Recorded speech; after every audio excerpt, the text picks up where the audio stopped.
With so much current attention focused on green vehicles, with new alternative fuels, hybrids, and advanced powertrains hitting the streets every day, it's easy to overlook the efforts by car makers to improve the way that cars and trucks are made. You know, manufacturing practices have a tremendous impact on every car's lifelong energy and environmental footprint. So here's a look at 3 companies for whom the green highway starts right at the factory door. Or in the case of Ford Motor Company's Dearborn Truck Assembly Plant, it starts on the factory roof. Ford's historic River Rouge complex now boasts the world's largest green roof.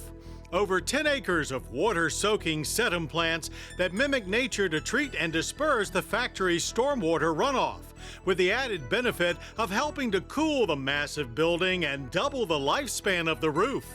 Amazingly enough, the $18 million project completed in 2003 actually saved Ford more than $30 million over the cost of a traditional chemical water treatment plant, and continues to rack up cost savings as it reaps environmental benefits.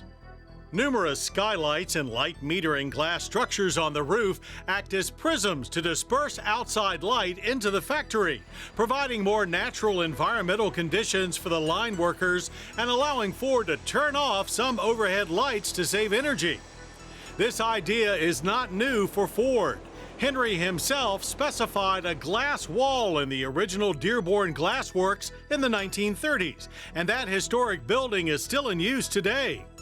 The River Rouge site also uses solar panels and thermal energy to provide some power and hot water for its buildings, and has a materials recycling program to reduce waste throughout its manufacturing operations. But no one takes recycling more seriously than Subaru of Indiana's assembly plant, home of the Outback, Legacy, and Tribeca. This was the first U.S. auto assembly plant to achieve zero landfill status, meaning they throw away less garbage each year than the average American household. Most automakers, including Subaru, were very concerned about the middle of the life cycle of the automobile, alternative fuel and trying to decrease the dependence on foreign oil and so forth. And a lot had looked at the end of the life cycle, making sure vehicles were recyclable. But very few were looking at the beginning of the life cycle. So we decided here at Subaru of Indiana to focus on that because we wanted to eliminate all the possible environmental risks in our operation. Relying heavily on the input of their own employees and holding department managers accountable for every pound of waste, SIA developed a recycling program like no other. Every potential waste product, from welding slag to rubber bands to wiring harnesses, is repurposed, reused, or recycled. For instance, the same piece of packing foam can make dozens of trips to Japan.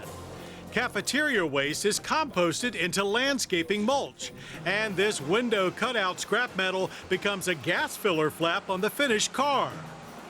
There's always room for improvement.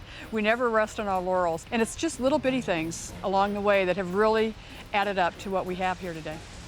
And the result is staggering. This one factory recycles millions of pounds of cardboard, steel, and various forms of plastic each year. But to handle that much material, Subaru needed a little help. Allegiant Global answered the call and set up their own operation on site. So what we do is we take everything that's not used on the car and we make sure that it has an environmentally viable and environmentally friendly home for it, whether that be a reuse, recycling, or repurposing program for it. Then there is Bmw Manufacturing in South Carolina, which has found an innovative way to power their plant and proof that one man's garbage is another's gold. We opened the plant here in 1994. We were using electricity exclusively from Duke Energy, and EPA came to us in 2001 and said, did you know that there's a landfill not far from here that could be an energy source for you? And our first thought was, what are you talking about? You want us to burn what?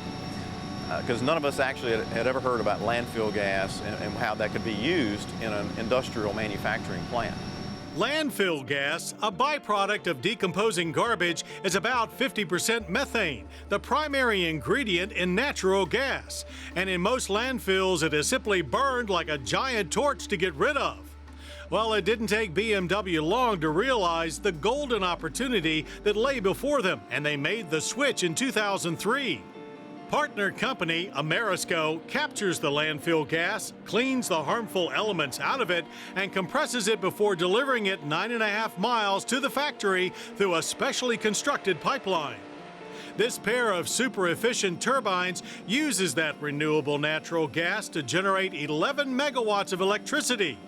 In addition, thermal energy from the combustion is captured to make hot water for the plant processes and heat for the buildings. Waste management operators of the Palmetto landfill forecast there's enough gas here to supply BMW for the next 30 years. We're using a renewable energy to power our plant.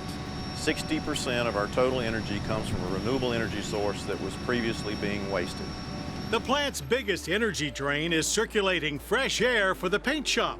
And here, BMW has implemented an air recycling process that reduces the volume of air used by more than 1 million cubic feet and cuts energy use by 30%.